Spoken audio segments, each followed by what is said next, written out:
Langston Estate shimmered like a chandelier dropped into the middle of New York's riverfront. Under high-arched ceilings and golden light, elite guests from the world of politics, cybersecurity, and finance mingled over violins and billion-dollar whispers. Marcus Langston, CEO of Langston Cyber Defense, was poised at the heart of it all. Broad-shouldered, silver-templed, with a presence that silenced even the most ambitious boardroom climbers, he held a crystal tumbler of whiskey in one hand. His signature blend, a toast to new partnerships, whispered takeovers, and hush-hush diplomacy, lifted the glass, half listening to a senator from Brussels drone about cyber sanctions. When something strange happened, a voice, soft, urgent, and spoken in fluent Italian. "Non beer quello, don't drink that." Marcus paused. The glass hovered near his lips, the golden liquid catching the light like fire. He turned and saw her, the maid. She stood at the edge of the crowd, uniform pristine, head slightly bowed, hands trembling. But it was her eyes that caught him, wide, terrified, focused only on him. And she had spoken in Italian? Before we continue, please do subscribe to my channel. Maya, that was her name, hired only 4 months ago. Quiet, efficient, invisible, as most staff were trained to be. No one important had ever looked at her twice until now. The music faltered, conversations around them hiccuped. The scent of lavender and fear rose thick into the air. Marcus lowered the glass slowly. His hand, normally steady, shook just slightly. He moved toward her. "What did you just say?" he snapped, voice low, but sharp as a blade. Maya looked petrified, but she didn't back away. Her lips parted, and she repeated in English this time, "Don't drink that, sir. I believe it's been tampered with." Marcus's face flushed with embarrassment and rage. A few heads turned. The senator beside him raised an eyebrow. "Are you out of your mind?" Marcus hissed. "This is a $10,000 bottle of private reserve whiskey." "You're a maid," Maya swallowed, her voice barely above a whisper. "I know, sir. I'm sorry, but I saw something. Please just look." She reached into her apron pocket and shakily pulled out her phone. "I recorded something. In the hallway near the kitchen. Just please look." For a moment, Marcus considered snatching the phone and throwing it across the marble floor. But something not in her words, in her tone, made him pause. He reached for the phone. On screen, a shaky clip played. Hallway security footage. Maya had been passing the camera panel when she noticed movement. She had instinctively recorded it, and now it played back in the palm of Marcus's hand. There, a man in a bartender's vest. There, a small, glinting object passed from someone's hand into his, and then the bartender reaching under the counter, just seconds before. Preparing Marcus's drink, the glint had been the size of a pinky nail, but unmistakable, a vial. Marcus's jaw clenched. A drop of sweat traced his temple despite the cool air. He looked up. Guests were now clearly watching, some pretending not to. The quartet resumed their piece, trying to restore the ambiance. But something had already shifted, and Maya, the quiet, forgettable maid, had just interrupted a billion-dollar evening. Marcus handed her phone back slowly. "Who else saw this?" "No one, sir. I didn't know what to do. I just followed my gut." He didn't answer. He scanned the room. His security chief, Darren, was across the hall, deep in conversation. But something else caught Marcus's eye. Movement. A ripple. In the velvet curtain near the service door, behind it, a shadow, too still for a waiter. Too deliberate to be a guest. He squinted and then, just for a second, saw her. A woman in an oversized trench coat and a wide-brimmed hat. Her face turned. Away, posture unnaturally stiff. She wasn't mingling. She was watching. Darren. Marcus barked. The security chief was at his side in seconds. "See that curtain? Service door? Move now." Darren nodded and strode off with precision. Marcus turned back to Maya. She looked pale, but stood her ground. "Where did you learn Italian?" he asked, more sharply than he meant to. Maya blinked. Her voice was soft, distant. "My grandmother was from Florence. She raised me." Marcus said nothing. Slowly, he set the untouched glass on the table beside him. The music resumed. The senator leaned in awkwardly, trying to reclaim the conversation. But Marcus Langston wasn't listening. He was watching the glass and the maid. Because in the span of 90 seconds, both had become far more dangerous than they looked. Darren moved fast. Too fast for a man in a tuxedo, his earpiece already, active as he pushed past startled guests and ducked behind the velvet curtain. But when he reached the service, door nothing, the hallway beyond was silent, empty, just the faintest trace of something clung to the air, lavender. It wasn't from the floral arrangements. This was sharper, heavier, the kind you find in perfumes old enough to carry ghosts. He scanned the hallway. No exit was ajar. No footprints on the polished floors. The woman had vanished. He radioed back, low and firm. No visual. Whoever she was, she's gone? Back at the ballroom, Marcus kept his face smooth. But inside, he was a knot of ice. Darren was ex-military. If he said she was gone, she was gone. And that made her even more dangerous.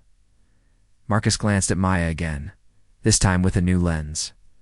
She hadn't just stopped him from drinking poison. She had seen something most of his security hadn't, and worse. She had acted on it. Guests murmured again, the tension in the air noticeable now. But Marcus lifted his hand gently, reassuring them with a practiced smile. False alarm, he said. Just a small mix-up with the staff. Lies were easy. He'd built an empire on keeping truth beneath the surface. But tonight, the truth had knocked, and it wore a maid's uniform. Marcus led Maya quietly out of the ballroom through a side corridor. The noise of chatter and clinking glasses faded behind them. They stopped near the staff break room, empty this time of night, its fluorescent lighting making. Maya looked even paler. Marcus didn't yell. He didn't need to. His presence was weight enough. Tell me again, said, folding his arms. Where did you learn Italian? Maya's voice trembled, but her eyes didn't break away. My grandmother, sir. She raised me in New Jersey, but she was from Florence. She used to speak it to me every night. She said I shouldn't forget. Where I come from, and where do you come from, exactly? Trenton, she said. Mostly food stamps and silence. I came here to work, and that's all. Marcus studied her. Not just her words, her poise. Something didn't match. Her body language, her timing, the language fluency. Even the fact she had the instinct to record something suspicious rather than ignore it. Not common for someone. Working, housekeeping, not unless they were trained to look for danger. Why did you record that footage? He asked flatly. Maya hesitated. Because I don't trust perfect evenings. That answer made Marcus blink. She wasn't just observant. She was damaged. Like him, they returned briefly to the edge of the ballroom, where the party had resumed. Like a wound covered with a thin layer of glitter. Marcus whispered something to Darren, and nodded toward the bar. The bartender, the one from the footage, was gone, disappeared without notice. That alone set off more alarms in Marcus's head than the poison ever could. Find him, Marcus growled. I want his name, address, last for employers, passport records, and blood type. If he's still in the state, bring him in. Darren nodded and moved like a shadow. Marcus turned to Maya again. She wasn't shaking anymore. In fact, she looked almost calm. You still think it was poisoned? He asked her. Yes. You understand what that accusation means? I do. Do you understand what it means if you're right? Maya swallowed. That someone wants you dead. Not just me, he murmured. What I built, what I protect. He looked out over the crowd, diplomats, investors, elite programmers, all gathered under one roof. If he'd taken that drink, the story wouldn't have just been about a dead CEO. It would have been a breach of global economic trust. Someone had planned this, and that someone had been here tonight. They returned. To the study, away from eyes, ears, and cameras. Marcus locked the door behind them. One last question, he said. That woman behind the curtain, did she look familiar to you? Maya's lips parted, then closed again. Her pause was just long enough to betray her. "I don't know her," she said, but her tone wasn't convincing. Marcus narrowed his eyes. "But you've seen her before?" She didn't answer. "Maya," he pressed. "If you know who she is, now's the time." Finally, Maya sighed. I think she came to the estate last month. In the rain. I didn't recognize her then. She didn't give her name. Just stood outside the gates for a few minutes, then left." "Why didn't you tell security?" "She didn't look threatening. Just like she was waiting." "Waiting for what?" "For you." Marcus said nothing, but his stomach twisted. There was only one person who ever wore lavender and trench coats like armor. Only one person who knew the layout of this house, because she once helped design it. And if she was back, then the poison wasn't just a threat. It was a declaration. The moment Marcus shut the heavy oak door behind them, the room transformed. No longer a stately retreat, it became a war room, mahogany walls, leather chairs, decanter of untouched whiskey glittering like a guilty secret. The chandelier's golden glow didn't reach the corners. Where shadows pressed inward, Marcus stormed across the room. "Do you understand what this means?" He barked without turning. Maya hovered near the doorway, back straight but hands clenched. At her sides? "Yes, sir." "No," Marcus snapped. "You don't. If that video was a mistake, you just embarrassed me in front of senators and foreign governments. You humiliated me. If you're wrong, the fallout could destroy me." Maya's voice remained soft. "I'm not wrong." He turned sharply, eyes blazing. "You think this is a game? That this company runs on gut feelings and blurry videos? You could have blown years of alliances?" Or she said, her voice firmer now. "I might have just saved your life." That stopped him just for a second. Then a knock at the door. Darren stepped in with grim eyes. "Sir, we pulled all security. Feeds from the last hour. You need to see this." Marcus nodded once. "Play it." Darren carried a tablet. He tapped a few buttons, turned the screen toward Marcus and Maya. Camera 3, kitchen hallway. Time stamps, 7 minutes before the drink. The grainy footage rolled. The bartender walked back from the pantry, glancing over his shoulder. Then a woman stepped into frame. Beige trench coat. Oversized sunglasses. She moved like she belonged in shadows, not sunlight. She leaned in, whispered something to the bartender. Handed him something small. The light caught it, a flash of glass. No bigger than a coin. The bartender nodded and moved back behind the bar. "Pause," Marcus said. The screen froze on the woman's figure mid-turn. Her face was hidden, but the stance, the tilt of her head, it pulled at something buried deep in Marcus's memory. Darren zoomed in. The resolution couldn't keep up, but it was enough. Scarf around the neck, gloved hand, a slight limp. Marcus's jaw tightened. "Is that Veronica?" Darren asked cautiously. Maya leaned in beside him. "She's older now, but that limp. That's sciatic nerve damage. Right side?" Marcus didn't respond, but he didn't deny it either.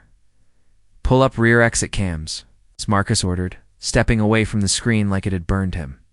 Darren swiped, toggled feeds. Static danced, then cleared.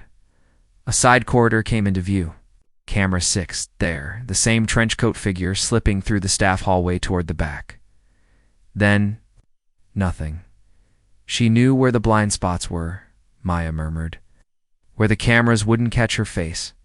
"Because she helped me design this layout," Marcus muttered. The words tasted bitter in his mouth. He had trusted Veronica with everything once, including the blueprints to his life. "How did she get in?" Darren asked.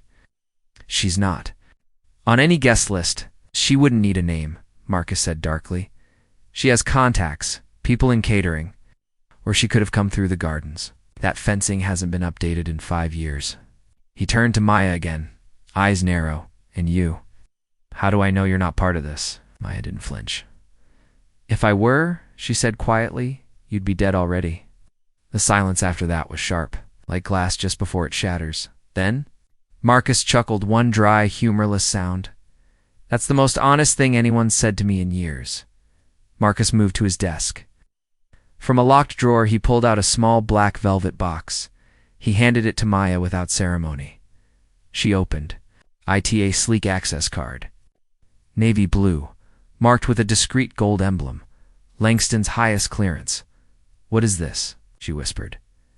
"A key," he replied. "It gets you into the second-floor archives and the surveillance control center." Knight blinked. "Why?" "Would you give this to me? Because if you're going to be my eyes," Marcus said, "I need you to see everything. You trust me now?" "I don't trust anyone," he said flatly. "That's why I'm still alive." The weight of the card in her hand felt heavier than any promotion. This wasn't a favor. It was a contract. Marcus turned away, facing the window. Rain now streaked the glass in quiet silver lines. "I built this company in a garage in Brooklyn," he said softly. "No staff, no funding, just me and a soldering iron." He turned back, eyes sharp. "You think I'm scared of a jealous ex-wife?" "You should be," Maya said. He raised an eyebrow. "If that woman was Veronica, she didn't come here to talk." Marcus said nothing, but in his silence, he conceded. Veronica was back, and she wasn't just playing games. Giorgio leaned on the marble countertop, his knuckles white, his expression unreadable. For a long while, no one spoke. The tension in the room was as tight as piano wire. Finally, he turned to Alina. "Who taught you to say that? That specific phrase in Italian?" Alina hesitated. "My mother did. When I was a child," she said ... "I ever found myself somewhere that smelled like danger, I should say those words. Those words non beer quello." He studied her face. "Do you understand what they mean?" "I do now," she whispered. "Don't drink that." Giorgio nodded slowly. "But how could your mother have known that phrase would matter in this house?" Then something dark flickered in his eyes. Leslie looked over at the half-empty wine glass. A realization dawning like a rising moon, she knew. Somehow, she knew what this house was capable of. Later that evening, Giorgio called for Alina to meet him in his private study. She stepped in carefully, the heavy oak door creaking behind her. The walls were lined with books, old ledgers, and dusty family portraits. He handed her an old, yellowed photograph. "Is this your mother?" Elena's breath caught in her chest. There she was, much younger, but unmistakably her. Dressed in a maid's uniform, standing at the edge of a grand garden behind the estate. "That was taken 20 years ago," Giorgio said. "She worked here before she disappeared." Alina blinked. "Disappeared?"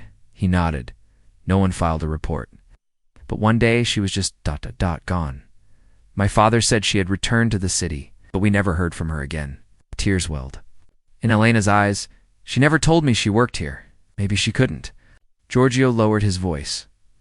"Alina, there are things about this family you need to know." That night, Giorgio led Alina to the cellar.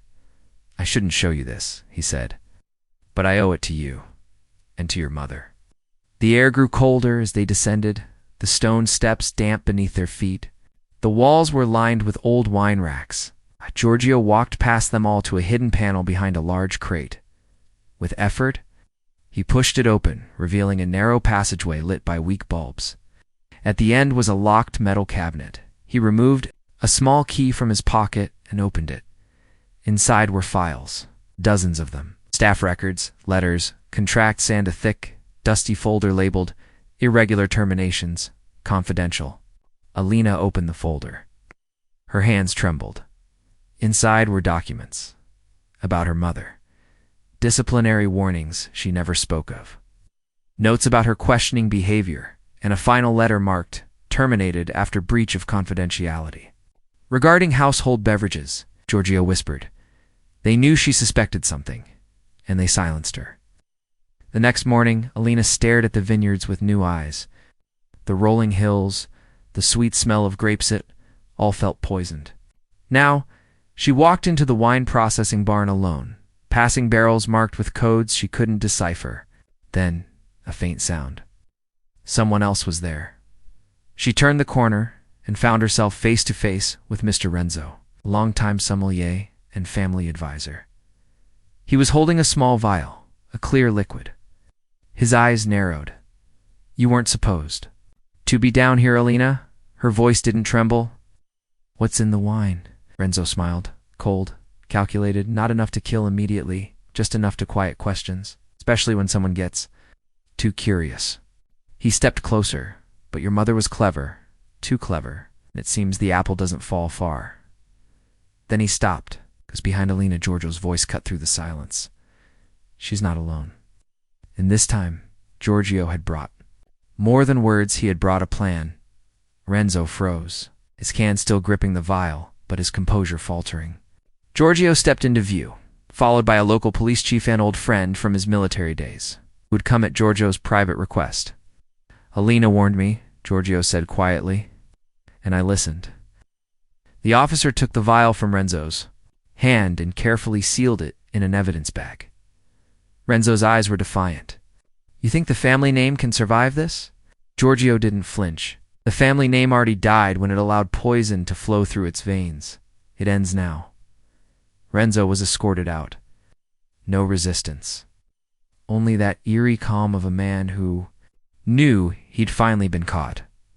Alina stood beside Giorgio, heart pounding. What happens now? He looked at her. We clean this place. From the roots. Later that afternoon, Alina sat in the library with another folder Giorgio had found among the hidden files. It was labeled only with her mother's initials. Inside, a handwritten letter addressed to my daughter. If you ever return here, my sweet Alina, if you're reading this, it means you've found the place where I was once silenced. I never wanted you near this house, near these people. But I see now that fate might have a different plan for you. The truth is, I warned someone once, just like you did. But they didn't listen. I was threatened, pushed out, sent away in the middle of the night. Giorgio's father made sure no one asked where I went, but I never stopped hoping someone would expose them. Maybe that someone is you. If Giorgio is anything like the boy I once knew, the one who used to sneak food to me in the kitchen, he might help you finish what I couldn't. But trust carefully, my daughter. Poison doesn't always come in a glass. Sometimes it comes in smiles. Mom Alina wiped her eyes, her fingers trembling on the paper. Her mother had tried to protect her. All along that evening, Giorgio invited Alina to walk with him through the vineyard. The air was cool, tinged with the scent of fresh grapes and the golden light of dusk. I don't remember your mother much, he said, but I do remember someone kind. Someone who gave me a scarf when I was sick and told me secrets in the pantry. I never understood why she left. Now I do. Alina glanced at him. You were a child. Couldn't have known. Giorgio paused, staring at the grapevines. I inherited this estate, but I also inherited its sins. The way my father ran things, the secrets buried beneath the wine. He turned to her, sincere. I want to change that. I want to make this place cleanest. Elena's voice was soft. It won't be easy. I don't expect it to be.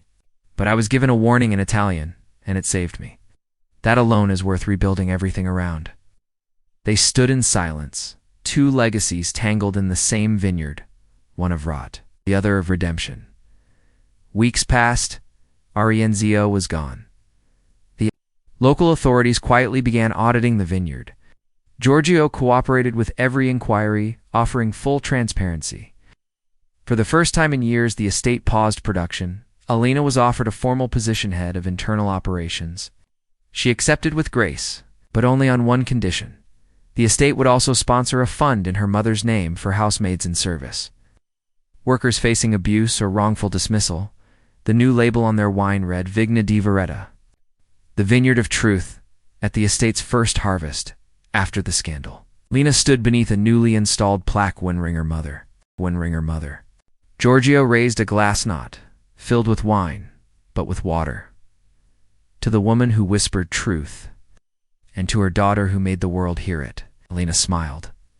This time there was no poison, only legacy and justice. Word spread faster than Giorgio anticipated. Journalists from Milan, Rome, a few from overseas, started arriving at the estate's gates. The story had all the ingredients the media loved: wealth, deception, a criminal heir, and a brave maid who spoke the truth in Italian. Alina tried to avoid the attention. But the world had already named her La Domestica della Verità, the maid of truth. One reporter cornered her near the gates, microphone in hand. "Alina, what made you speak up?" She paused, then said gently, "Because silence would have killed someone, and my mother taught me better than that." That single quote headlined every major newspaper the next morning. Giorgio wasn't done, despite his family name.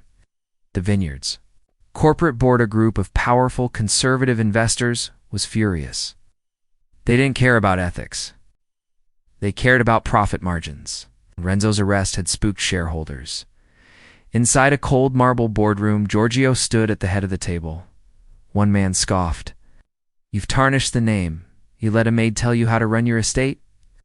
Giorgio smiled. "She didn't tell me. She saved it."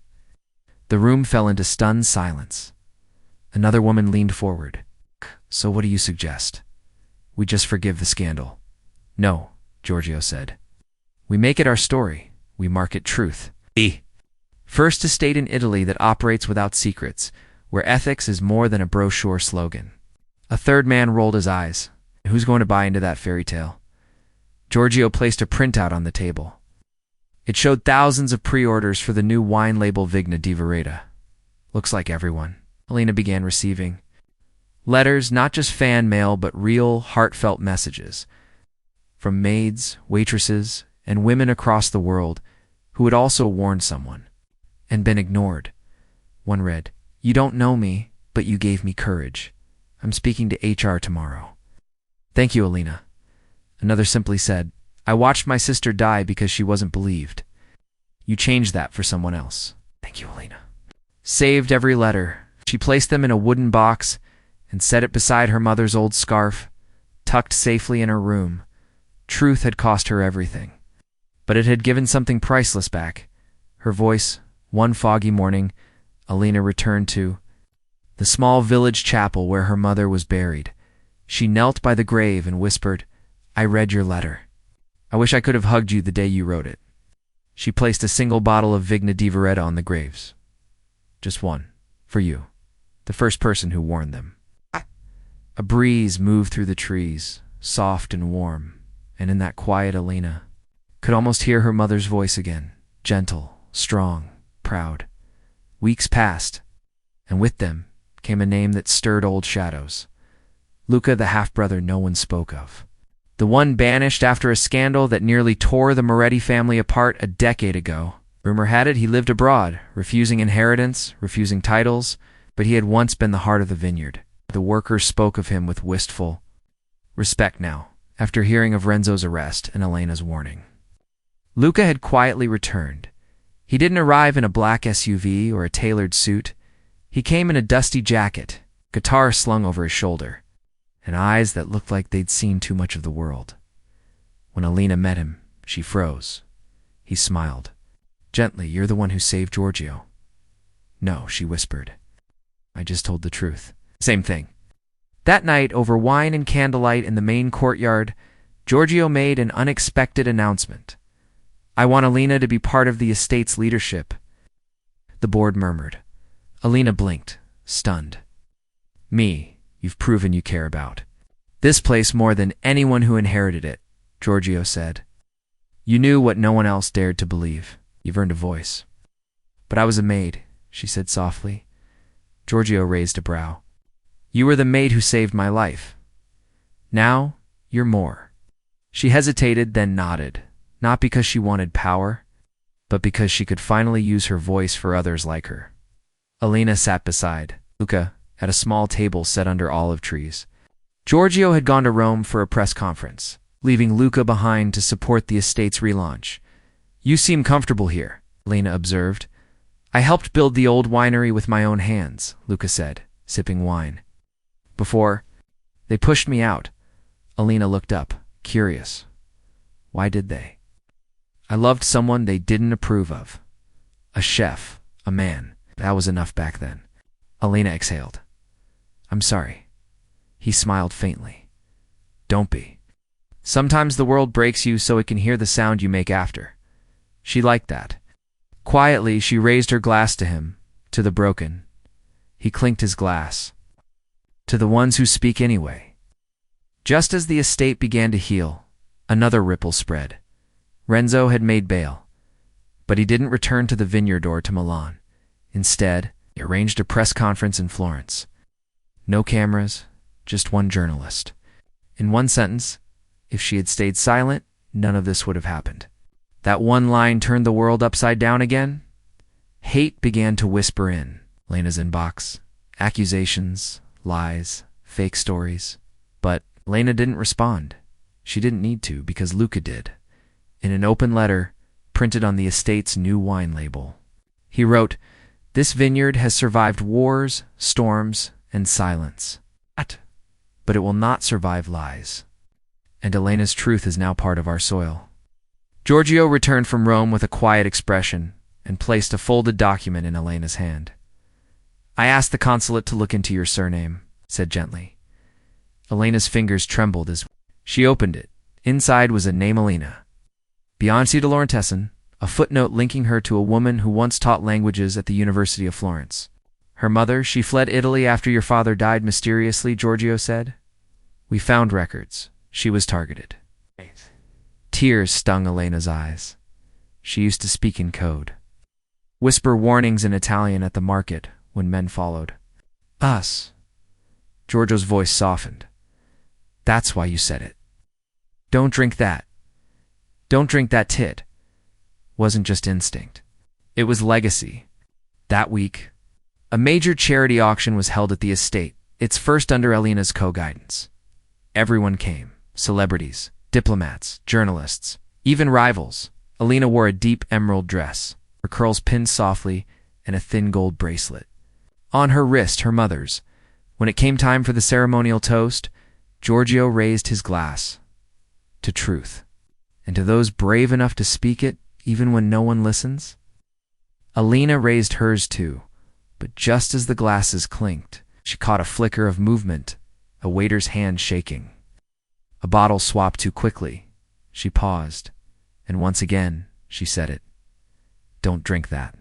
Gasps filled the room. Security moved in.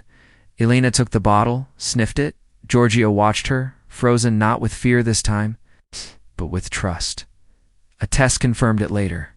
A subtle sedative laced in the wine bottle meant for the toast. Someone had tried to replicate the original attack. But this time, Lena had spoken before the glass touched anyone's lips. This time, she was listened to. An investigation followed quickly, and from behind the scenes emerged a face no one expected. Not Renzo, but his daughter. Young, poised, quiet Isabella. She had grown up in her father's shadow, desperate for the empire he once promised her, blaming Elena for ruining their future. But when confronted, she didn't resist. Why should she have power? Isabella whispered. She was a maid. Elena looked her in the eyes and said simply, "I was a maid, with eyes open when everyone else's were shut. Isabella's arrest sent ripples through high society. Whispers echoed in quiet lounges. She tried to poison them again. All for inheritance. Elena, however, chose not to give interviews. She stood at the estate's veranda one morning, watching doves take off into the misty skies, her heart tired but alive. Giorgio joined her with warm tea. "You saved more than just my life, Elena," he said quietly. "You saved what this place was meant to be." She looked at him. "Not with wealth, not with courage." That spring, Elena hosted a small gathering not for elites, but for the staff, the gardeners, the kitchen hands. She stood beside the ancient olive tree where her mother once stood, telling stories in hushed Italian. "I never thought I'd live here," Elena began, "let alone stand in this spot as its voice. But I know what my mother wanted. She wanted this land to be kind, just." Her voice softened, and never silent. Giorgio nodded beside her. From then on, the estate wasn't just a symbol of luxury. It became a place of restoration, refuge. Months later, a discreet envelope arrived, an invitation to serve on the Committee for Workplace Protection and Domestic. Staff writes, newly formed after public outcry from Elena's story. The letter cited her unique insight and commitment to justice. She stared at it for a long moment, then smiled. "My mother would have laughed," she whispered. "Daughter, in Parliament." Giorgio placed a proud hand on her shoulder. Her daughter stopped 2 assassinations and rewrote the rules. Before the committee's first meeting, Lena returned once more to the vineyard. This time alone, she walked the path her mother once took, past wild thyme and stone ruins, until she found the tiny cross she'd once placed beneath a grapevine. Unmarked grave of the woman who had saved her with only words. She knelt. "You were right to whisper it." "Mama," she said, "non beer quello. Don't drink that." She placed her hand on the soil and for a moment felt warmth there, as if her mother had always been waiting for her voice to echo. The halls of Parliament smelled of polished wood and old debates. Elena sat straight, a modest cream blouse.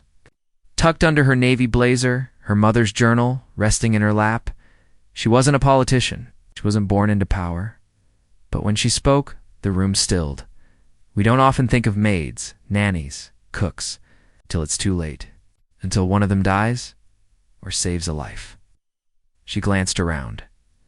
"I'm here because a black maid whispered one sentence. In Italian, it saved a millionaire's life. And it cost her everything." The silence in the chamber was heavy, and some in the gallery wiped their eyes by year's end. Parliament passed the Household Protection and Justice Act granting domestic, workers' legal rights, grievance protections, and, most importantly, visibility. The media dubbed it Elena's Law. But Elena corrected them every time. "No," she said gently, "it's hers." And she never let them forget the name. Rosa Iodell. One quiet evening, as a soft rain fell across the vineyard, Giorgio handed Elena a letter. Not handwritten, typed, dated 25 years ago. "I found this behind one of Father's paintings. Said I think it was meant for you. It was addressed to my daughter, should she ever find this place." Rosa had written it before she died. It was a long, aching letter, part apology, part story, part lullaby. But at the end, in her careful, slanted handwriting, Rosa had written, "You will not remember my voice, but one day your voice will sound like mine. You will speak and someone powerful will listen." Elena wept. Years later, tourists often asked why the vineyard had no owner's name on the gate. Elena always smiled. "I'm not the owner. It's just a caretaker of something older than me." The estate thrived. Locals worked. With pride, protected now by contracts and dignity, Giorgio oversaw the wine production, and the label now bore the name Rosa's Whisper, a quiet nod to a woman who had saved a life with 4 words. The wine became world-renowned, not for taste alone, but for the story behind every bottle. A story that began with a warning. Don't drink that. One golden afternoon, as summer waned and grape leaves rustled in the wind, an elderly man walked up the long dirt path to the estate. His cane clicked against the stones. A dark brown hat shaded his wrinkled face. Giorgio met him at the gate. "Elena's." "Not in today," he said. "Can I help you?" The man smiled faintly. "I came to see Rosa Iodell's resting place." Giorgio paused, then nodded. He led the stranger through the estate, past the tall cypress trees, to the small garden where a single iron plaque lay nestled in roses. "Rosa Iodella, beloved mother." She spoke, and it saved us all. The man stood in silence, removed his hat, and whispered, "She once saved me too." He turned back and walked away, leaving Giorgio with one more unanswered story. With the help of a young legal historian, Elena opened the Rosa Foundation, a legal aid center that took in domestic workers from all walks of life: black, white, brown migrants, single mothers, those who had endured injustice in silence for too long. Every story shared was archived, every case recorded, and every year on Rosa's birthday, Elena lit a single white candle at her grave. "I'm still listening," she'd whisper. One crisp autumn, Elena sat by the vineyard balcony, her now published book in her lap, titled "Don't Drink That: The Truth That Saved a Life" on the final page. She had written, "This is not a revenge story. It is a remembrance. It is the story of a maid who was unseen, unheard, and ultimately unforgettable. Her whisper became my voice. Across the field, children ran through the rows of grapes, laughter rising into the air, and at that moment, Elena felt peace that evening. The vineyard glowed in amber light. Giorgio poured 2 glasses of Rosa's whisper wine and handed one to Alina. He raised his glass to her. Alina smiled gently. "To every woman like her," she said. "But yes first. And forever to Rosa." They sipped in silence as the stars arrived. One by one. A story once hidden beneath whispers now echoed across hills and nations. It began with a black maid. It ended with the world listening. And somewhere, far beyond vines and memory, a voice whispered again, "Don't drink that. Drink that."